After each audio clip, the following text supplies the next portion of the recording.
orúkọ mi ń jẹ́ Simon Stone Enyonam.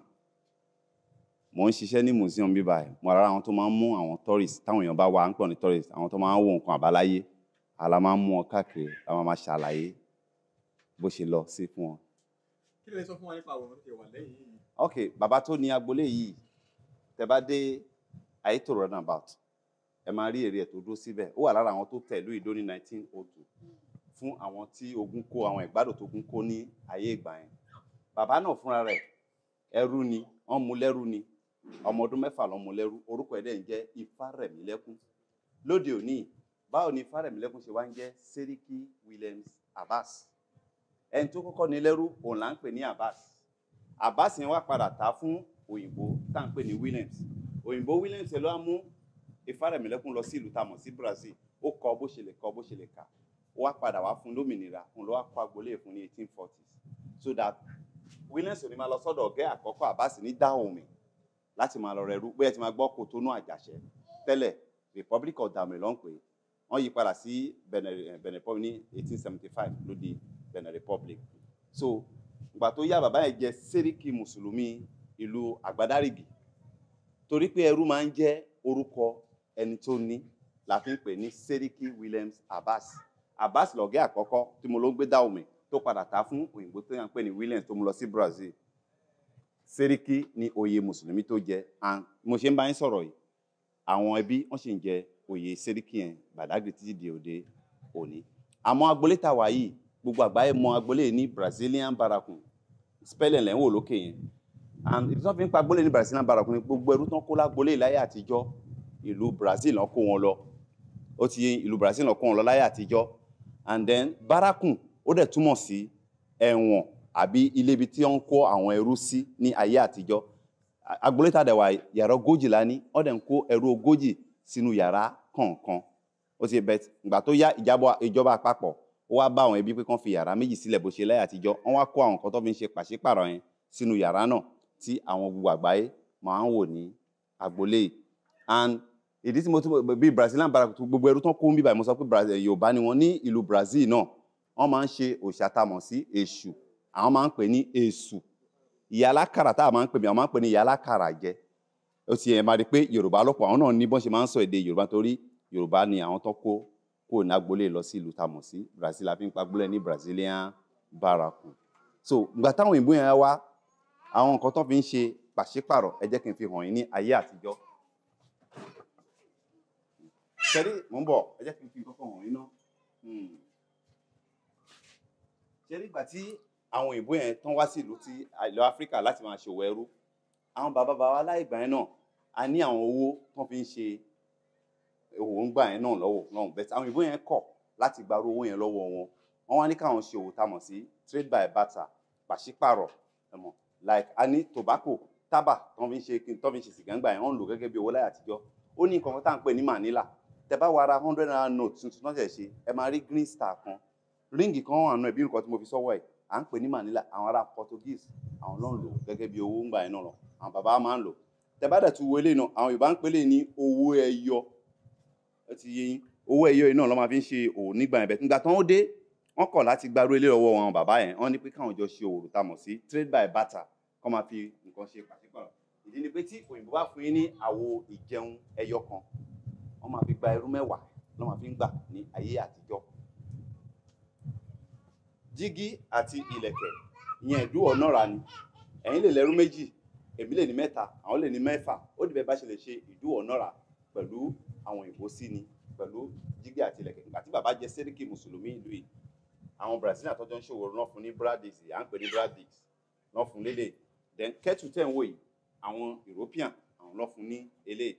Tí òyìnbó wà fún yín ní ìborí umbrella ẹyọ kan, wọ́n máa fi ń gbẹrú 40 náà fi ń gbà ní ayé àtijọ́. And then àdẹ̀sí ní umbrella 40 nínú museum táwọn èèyàn máa ń wò mí báyìí. Eléyìí a máa ń pè ní ìgò gin. Tí òyìnbó wà fún yín ní ìgò whisky àbí gin ẹyọ kan, ẹrú 10, 10 slave náà fi ń gbà ní ayé àtijọ́. Then eléyìí là ń pè ní cannon gun, bọ́ǹbù ayé àtijọ́ ni. Èyí tó gùn yìí tó ìbá ti fún yín ní gígùn ẹ̀, ẹrú 100 ló máa fi ń gbà. Tó máa fún yín ní kékeré ẹ̀, ẹrú 40 ló máa fi ń gbà. Ìbọn ṣakabùlà olúwa ń bẹ̀yàn, a máa ń pè ní dengon. Tí òyìnbó bá fún yín ní ìbọn ṣakabùlà ẹyọ kan, wọ́n á fi gba ẹrú 40. Now àwa èèyàn dúdú àbáwa ará Áfíríkà kí la wá ń lo ìbọn ṣakabùlà yìí àti kánágàn kí la fi ń ṣe? A máa fi ń bá ara wa jáde láti fi lè ṣe kíni, láti fi lè kó ara wa ní ẹrú. Àwa fúnra la ta ara wa sí oko ẹrú. Làwọn Yorùbá máa fi sọ bọ́n ní bí kúlé ò bá pa ni tòde ò lè ṣe kíni, kò lè ṣe. Àwa fúnra la ta wa sí oko ẹrú. Ẹ wo ilẹ̀kùn méjèèjì, ó wà lára àwọn nǹkan àbáyé táwọn èèyàn máa ń wò ń bíbà. Ilẹ̀kùn méjì ti wà ń bíbà since 1840 nígbà tí wọ́n kọ́ agboolé. Nísìnyí ẹ jẹ́ ká lọ wo yàrá méjì tí ìjọba àpapọ̀ ní kan fi sílẹ̀, kẹ́bí fi sílẹ̀, tí gbogbo àgbáyé máa ń wò ń bíbà tó ń kó ẹrú sí. Kẹ́ wá wo bí agboolé yàrá náà ṣe rí tó ń kó ẹrú náà sí ní ayé àtijọ́. Lára àwọn yàrá tí wọ́n ń kó ẹrú sí ní ayé àtijọ́ la wọ̀ báyìí. Yàrá yẹn dàbí room and parlour ní kékeré yìí. Ibi tó ń kó 40 sí ní 40 sí ní a ṣe máa lọ síbẹ̀. Tí àwọn òyìnbó bá fẹ́ rẹ rú ń bí, àwọn inú ẹrú 40 tán kó sì máa lọ mú ẹyọ kan jáde ńbẹ̀. Á dúró mo ṣe ń dúró yìí. Àwọn bóyá máa wo ojú ẹ̀. They will look into the eyesight. Wọ́n á wo ẹyin ojú ẹ̀. Wọ́n á wo eyín ẹ̀. Wọ́n ń wo ẹrú náà bóyá ó ní okun nínú because ó fẹ́ lọ ṣiṣẹ́ ni. Wọ́n dẹ̀ ń wá ẹrú tó yẹ pé ó ní okun tó lè ṣe tó kátó. Ibi tí wọ́n ti máa ń yẹ̀ wọ́n ìlera wọn wò ní ibi tá dúró sí à ń pè ní inspection room.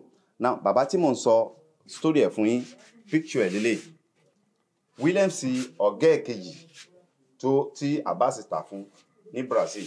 Mo sọ wípé ó kọ bó ṣe lè kọ bó ṣe lè kà. Handwriting bàbá la ṣe sí ibi báyìí. Ìgbà tó ta ilẹ̀ kan fún àwọn kan ní 16 pounds ní 12 to 1916 òun lélẹ̀. Bàbá náà ní àtàwọn tó jọ ń ṣòwò ẹrú. Mo dẹ̀ sọ fún yín pé púpọ̀ náà ẹrú tán kó lágbolé ìlú tá mọ̀ sí Brazil ni wọ́n kó lọ wọn lọ. Yorùbá dẹ̀ ló pọ̀ nínú wọn. Ìgbà tó di 1895 bàbá pẹ̀lú education kékeré tí bàbá ní, bàbá jẹ́ political head ìlú yìí. Bàbá yìí ń pàṣẹ láti ìlú Badagry títí Ìláró àti orílẹ̀ Ìgànmú ayé ìgbà yẹn. Àwọn tó jọ ń ṣe ìjọba ní ìgbà yẹn náà ni. Nínú àwòrán yìí ẹ wo pé umbrella tí mo fi hàn yín yìí, umbrella tẹ̀ ń wò yìí is about 25 to 30 kg. Ẹ jẹ́ kí n fi umbrella náà hàn yín.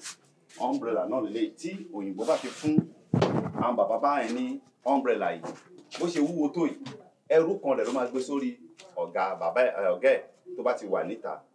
Tí umbrella náà bá ṣèṣì jábọ́ lọ́wọ́ ẹrú náà, wọ́n máa bẹ́ orí ẹ̀ kò gbọ́dọ̀ jábọ́ tó ìṣe tàbó kí umbrella jábọ́ lórí ọ̀gá. Umbrella náà ni wọ́n gbé sórí bàbá ń bẹ̀. Ẹ ti rí pé bó ṣe ń dún ẹ̀ náà ti mọ̀ pé ó wúwo, ẹrú kan rẹ̀ ló gbọ́dọ̀ gbé sórí bàbá. Now ẹ jẹ́ kí n fi àwòrán kan hàn yín. Ẹ wo àwọn ọkùnrin mẹ́ta yìí. Àwọn ọkùnrin mẹ́ta tẹ̀ ń wò yìí, ẹrú ni wọ́n ń ṣe. Tí ẹ bá wo èyí tó wà láàárín yìí, ẹ̀rí kan fi ẹ̀wọ̀n chain kan wà ní ìbàdí ẹ̀. A máa ń pè ní waist chain. Ẹrú tó bá ti burú láti fi lè di agbára ẹ̀ kù, wọ́n láti fi chain yìí sí ìbàdí ẹ̀. Ẹ jẹ́ kí wọ́n lọ fi chain ìdìrún náà hàn yín. Àdẹ̀mọ́ èjì chain náà. Ẹ jẹ́ kí wọ́n fi chain náà hàn yín nínú bíbà sí ìbàdí ẹrú láti fi lè di agbára ẹ̀ kù. Ẹ ti rí pé ó wúwo gan. Tó á di agbára ẹ̀ kù lè máa bá àwọn tó fẹ́ ra àbí àwọn olú tó kù jà. Àpótí tẹ̀ ń wò yìí, àpótí ni bàbá Sẹ́ríkí ń kó àwọn dọ́kúmẹ̀ntì àwọn òwe ẹ̀ sí láyé ìgbà yẹn. Àmọye ẹrú tán fi àpótí yìí gbà. Eléyìí à ń pè ní ankle shackle. Eléyìí táwọn ẹrú bá ń ṣiṣẹ́ lóko, oko tán ti ń ṣiṣẹ́ torí pé ó tóbi, a máa ń pè ní plantation dẹ̀ tóbi. Láti fi lè di agbára wọn kù, wọ́n máa ń fi sí ọrùn ẹsẹ̀ àwọn ẹrú. Wọ́n á fi kọ́kọ́rọ́ tì ń bí torí pé líla fi ṣe ó máa ń dẹ́ ìgbò sí ọrùn ẹsẹ̀ wọn. Who care torí pé ẹrú ni wọ́n ń ṣe, tó bá tún yá wọn tó fi sẹ́sẹ̀ wọn bẹ́ẹ̀. Now item number 7 eléyìí à ń pè ní iron drilling bit. Iṣẹ́ méjì náà máa ń lo iron drilling bit yìí fún. Iṣẹ́ àkọ́kọ́, àwọn ẹrú tán kó síbí ọ̀tọ̀ọ̀tọ̀ lẹ́ni tó ní àwọn ẹrú náà. Láti fi lè dẹ́rù tiẹ̀ mọ̀, o gbọ́dọ̀ fi rìn sínú iná. Tó bá ti wá pọ́n fò, kí ló kọ́ yín mà? Màmá Adé Ọ̀kẹ́mi àbí? Tó bá jẹ́ pé fún mi, tó bá jẹ́ pé ẹrú fún mi ni mí, orúkọ mi á máa jẹ́ fún mi. Mi ò lè jẹ́ cornerstone mọ́, orúkọ mi á máa jẹ́ fún mi. Wọ́n á fi rìn sínú, tó bá ti pọ́n, wọ́n á fi kọ fún mi sí igbá àyà mi àbí sí ẹ̀yìn mi.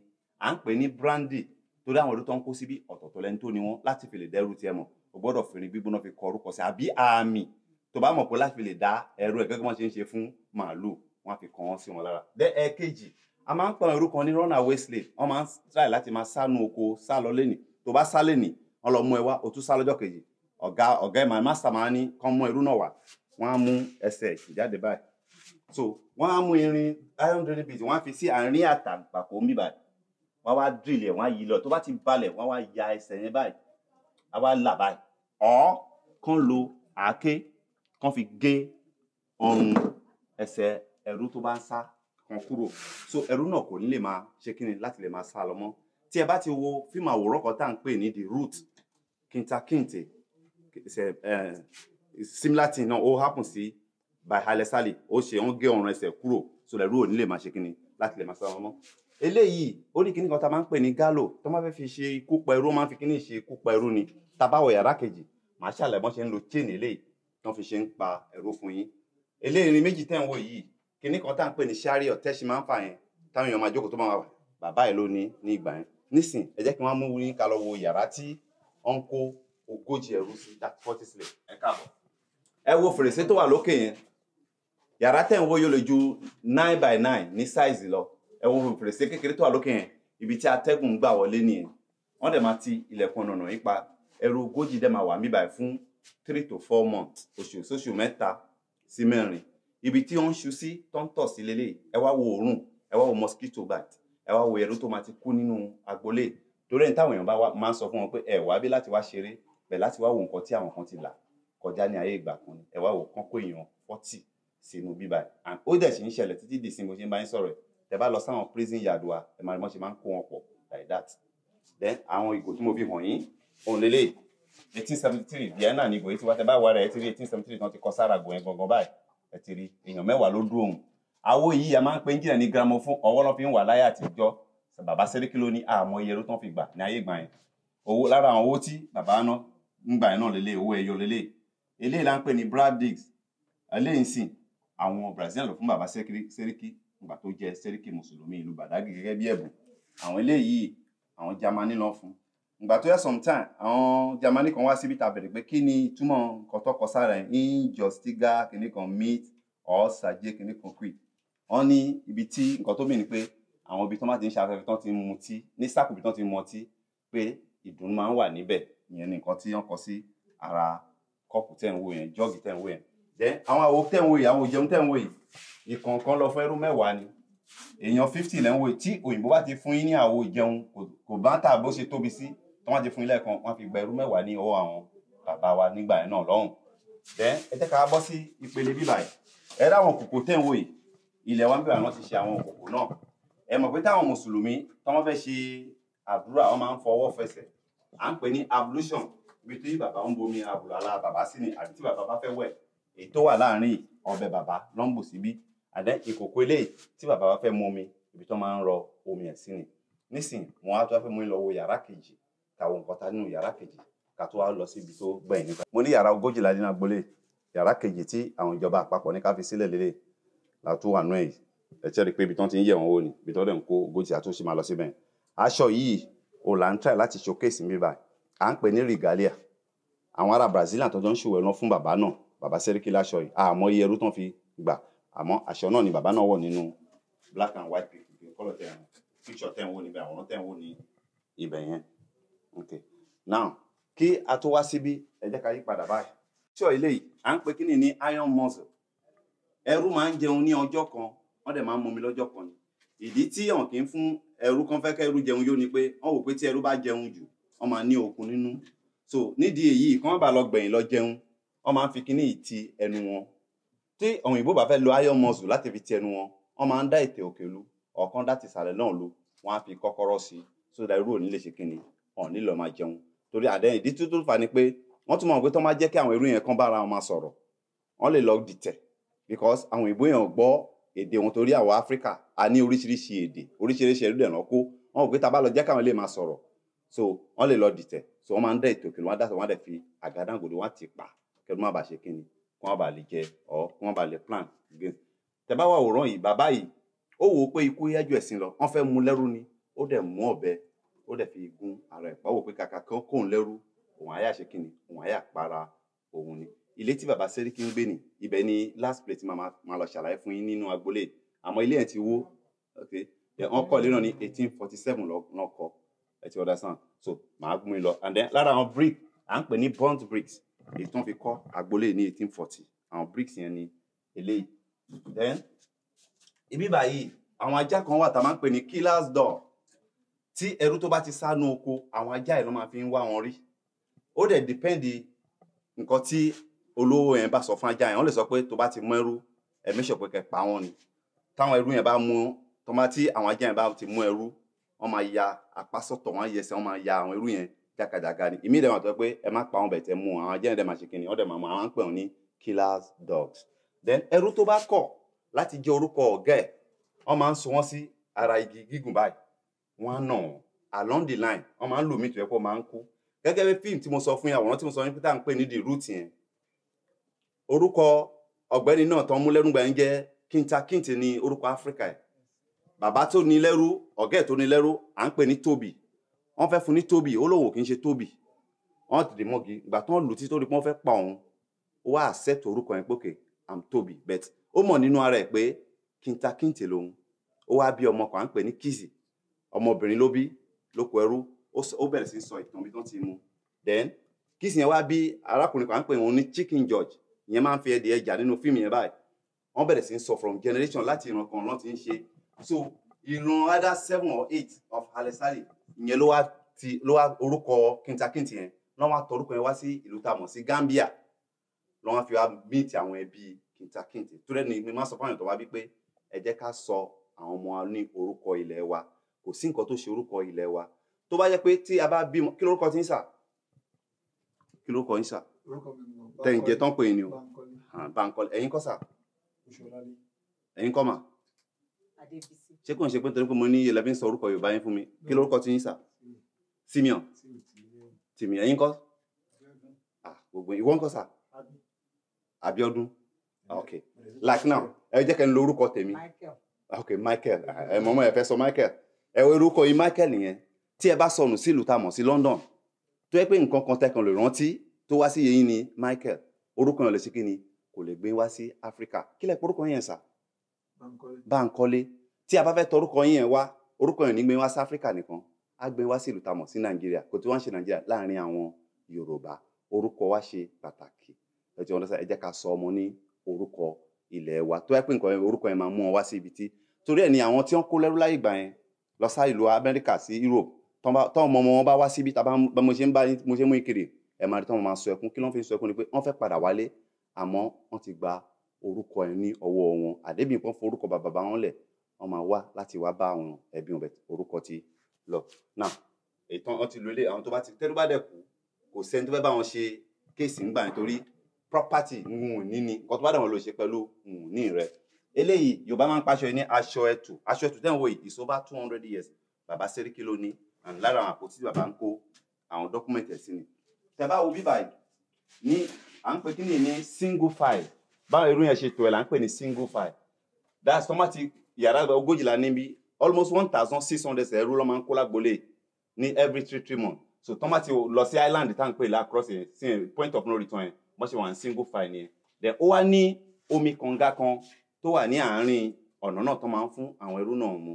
ìgbà tí ẹrú bẹ̀rẹ̀ kò sí nǹkan tó jẹ́ kànga yẹn báwo ni kànga yẹn ṣe wá wà lẹ́nìí àwọn olódẹ̀gbẹ́ kànga yẹn àwọn African ṣe àwọn olóyè wa náà ló gbẹ́ kànga yẹn ìdí tó ń dẹ̀ fi gbá kànga ni pé slave ship ọkọ̀ tó fi ń gbé àwọn ẹrú yẹn à ń pè ní cargo ship dẹ̀ lè take ẹrú like 600 to 700 at a go so tó má ti ń lọ àwọn ẹrú yẹn ẹni tó dẹ̀ ń kó wọn àwọn tó ń kó wọn lọ ju bí 25 to 30 crew lọ àwọn ẹrú yẹn bá mi tó bá ráyè wọn máa ń pa wọn wọn á ní kí captain kó set sí ilẹ̀ so àwọn African ship àwọn olóyè wa kí la lè ṣe lọ́wọ́ agbẹ́kùn kan wọ́n lọ́ máa ń fún ẹrú náà tó má ti mú mi yẹn iye wọn máa parẹ́ kò dẹ̀ ń ṣe fún títí láéláé àmọ́ fún 3 to 4 months tọ́mádé ìlú Amẹ́ríkà àti Europe iye wọn á padà kànga yẹn ṣì wà ń bẹ̀ àwọn kan lómi náà pé agbára yẹn ṣì wà ń bẹ̀ àwọn kan ní kò ságbára ń bẹ̀ àmọ́ òtẹ́kùnrin àti ìrẹ́ nìkan tó máa sọ pé ẹ jẹ́ ká mú mi ká ò bóyá iye wa máa lọ àbí kò ní lọ even àwa tó yẹ pé ajá àwọn tó máa máa yàn kiri gan náà everybody ń bẹ̀rù láti mú omi kànga náà wà ń bẹ̀ lẹ́yìn ìgbà wọn á mú wọn lọ sí etí òkun yẹn à ń pè kíní kan ní arc of departure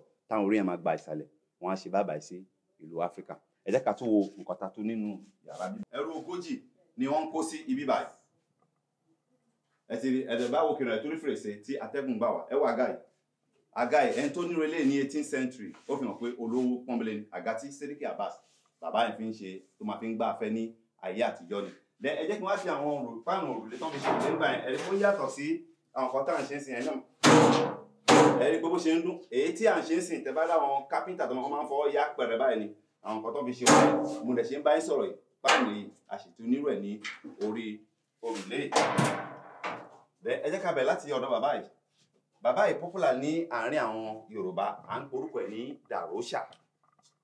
Dàróṣà tí wọ́n sọ̀rọ̀ yìí, ìgbà tó ń dáwò pẹ̀lú dúró, àwọn kan padà wá. Òun náà padà wá tẹ̀dó sí ìlú Èkó. Mo ṣe ń bá yín sọ̀rọ̀, ó sì nílé àtẹ̀bí ní ìlú Èkó àti Agége. Ó ní owó lọ́wọ́ tó yẹ pé tí bàbá yìí tó bá fẹ́ aṣọ ẹ̀ngbẹ́, tó bá fẹ́ dry clean aṣọ ẹ̀, tó fẹ́ fọ aṣọ ẹ̀ngbà yẹn, ìlú òyìnbó ló ti máa ń lọ dry clean aṣọ ẹ̀. Bẹ́ẹ̀ ṣe wà ní bẹ́ẹ̀ kí n ra ìgò kóòkì kan fún yín, kí n dẹ̀ fi bisikíìtì kí n fi tì fún yín. Kẹ́ tó wá rí ọmọ ní búrẹ́dì àbákàrà ẹnu kí n tó rà kàmáníà, ẹ wá ìyá, ṣe fẹ́ sọ mí di Dàróṣà ni. Bàbá tó fi ń sọ ìtọ̀ ọ̀rọ̀ yẹn bí gẹ́bí òwe yẹn títí dìsìn òun lélẹ̀. Níbí báyìí, àwọn ẹrú yìí wọ́n ń dunnú fún òmìnira. A máa ń pe àwọn kan ní abolitionist. Àwọn yẹn ló wá dìde pé àwọn èèyàn dúdú yìí, èèyàn bíi tiwa níwọ̀n, torí gbà wọ́n ní a máa ń pe kí wọ́n ní subhuman. Wọ́n ní àwọn èèyàn dúdú ní soul, ní ọkàn, pé ape ni wá, pé ìnàkí ni wá. Àwọn èèyàn lọ́wọ́ ní rárá o, àwọn èèyàn dúdú tẹ̀ ń wò yìí, èèyàn bíi tiwa níwọ̀n o. A gbọ́dọ̀ dá ẹ̀wọ̀ ẹrú tá à ń ṣe, a gbọ́dọ̀ dá dúró. Àwọn bíi William Wilberforce, John Brown of America, Samuel Sharp, Kumbi, wọ́n pọ̀ lọ bẹ́ẹ̀ yẹn. Àmọ́ ní púpọ̀ náà àwọn tó bẹ̀rẹ̀ movement tó bẹ̀rẹ̀ jẹ́ pé àwọn ò ní gbàṣẹ́. Púpọ̀ nu wọn, kìíní yìí a máa ń pè ní Gallo, kìíní tẹ̀ ń wò yìí. Ònìmíṣẹ́ nìkan tí mo fi hàn nínú yàrá àkọ́kọ́ yẹn, wọ́n máa ń so sí àárín ọkùnrin, wọ́n á sọ ọwọ́ ẹ̀ méjèèjì sẹ́yìn. Obìnrin ọwọ́ méjì ni, wọ́n á fi ọwọ́ wọn kọ́ sí ẹ̀yìn. So wọ́n á fi wọn kọ́ òkè yẹn. Wọ́n máa ń fi kíní sínú oko tí ẹrú ti ń ṣiṣẹ́ ni. Àwọn ẹrú yẹn á máa kú díẹ̀díẹ̀. So àwọn ẹrú tó kù, wọ́n á máa rí arákùnrin àtàrábìnrin tó ń kú díẹ̀, wọ́n ń tẹ̀lé láti instilling, láti fi ẹrù sínú àwọn ẹrú pé tó bá ṣe báyìí o, nǹkan tó máa ṣẹlẹ̀ sí ẹ. Bẹ̀rẹ̀ ṣe ń wọ̀ yẹn, wọn ò nílò ju ọjọ́ kan tí wọ́n máa fi gbé ẹ̀mí mi lọ. Wọ́n ti máa ń fi àjà àwọn ẹrú, wọ́n máa ń sọ ọmọge tó máa ń nà wọn ni. Eléyìí, à ń pèlú kan ní Santo Domingo, ń sì tá à ń pè ní Haiti. Àwọn ẹrú tó wà ní Haiti, ẹnìkan darí wọn, à ń pè ní Toussaint Louverture of Haiti. Àwọn ẹrú yẹn pa gbogbo àwọn òyìnbó yẹn ní Haiti. Haiti wá gba òmìnira. Lẹ́yìn ìgbà yẹn, àwọn òyìnbó Faransé tán mọ́ wọn lẹ́rú, wọ́n wá padà pé kán sanwó láti pa, à ń pè wọ́n ní reparation, pé kán sanwó reparation láti pé wọ́n pa àwọn èèyàn àwọn.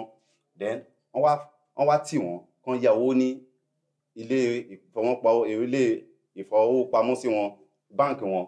Then wọ́n wá ní ìgbà táwọn yẹn wá gbowó yẹn tán bẹ̀rẹ̀ san, ìdí tí Haiti tán sì tí wọ́n fi ní owó lọ, tán fi pọ̀ títí dé tán fi tálíkà dé sí. Wọ́n á máa sọ fún èèyàn tó wá bí pé ṣé àwọn Faransé àbáwọn Amẹ́ríkà ló yẹ kó máa jà fún reparation, ṣe bí àwọn Áfíríkà ló yẹ ká jà fún irú ẹ̀tọ́ bẹ́ẹ̀, torí àwọn ló wá kó wa ní ẹrú, àwọn ló yẹ ká máa jà fún reparation. And mo wish pé ká ní àwọn olórí tó yẹ pé wọ́n lè tètè bẹ̀rẹ̀ to understand, láti lè mọ̀ pé ó yẹ ká jà fún reparation yìí. So ẹ̀ṣẹ̀ rẹ̀ ò ní lè. Then now, àwòrán tó wà ń sàlẹ̀ yìí, lára àwọn ọmọ bàbá tí ó ní agboolé yìí, Sẹ́ríkí Williams Abbas Ìfárẹ̀mílẹ́kún, lára àwọn ọmọ ẹ̀. Nísìnyí láti bíbá yẹn sìn, wọ́n á fẹ́ mú yín lọ síbi tí wọ́n sin bàbá náà sí, Sẹ́ríkí, ìgbà tó ṣe aláìsí. Bàbá Sẹ́ríkí ó ṣe aláìsí ní June 11, 1919. Ibi tán sin bàbá náà sí òun lélẹ̀. LCID, Senior Chief of Ilaro Division. Láyé ìgbà yẹn, bàbá yẹn ń pàṣẹ láti ìlú Àgbàdárígì tí dé orílẹ̀ Gànmú láyé ìgbà yẹn àti Ìlaro ní ìgbà yẹn náà lọ́hùn. So ìgbà tó ṣe aláìsí, ibi tán sin sí ni eléyìí. Now, bàbá yìí, bàbá tẹ̀ ń wò yìí kò ní ìyàwó púpọ̀, kò dẹ̀ lọ́mọ púpọ̀ bẹ́ẹ̀ náà. Bẹ́ẹ̀ bàbá ní ìyàwó 128 wives ni bàbá ní. Ó dà ní ọmọ 144. Àbígbẹ̀yìn ẹ̀, òun lọ sí ẹ̀gbẹ́ bíbá. Ẹ jẹ́ kí n mú yín lọ síbẹ̀. Ibi tán sin àbígbẹ̀yìn ẹ̀ sílẹ̀, à ń pò ní Saka Àjàó Williams Abbas. So, ẹ káàbọ̀. Orúkọ tèmi ní Simon Stone Enyona. Àmọ́ àwọn èèyàn sábà máa ń pè mí ní Cornerstone. So museum Brazilian Barakun yìí, ó wà ní àdúgbò tá a mọ̀ sí Marina, that's 124 Marina Badagry. Kò jìnnà sí ẹgbẹ́ prison, ibi tó ń kó àwọn ẹlẹ́wọ̀n sí. Ẹgbẹ́ ibẹ̀ ló wà ní post office.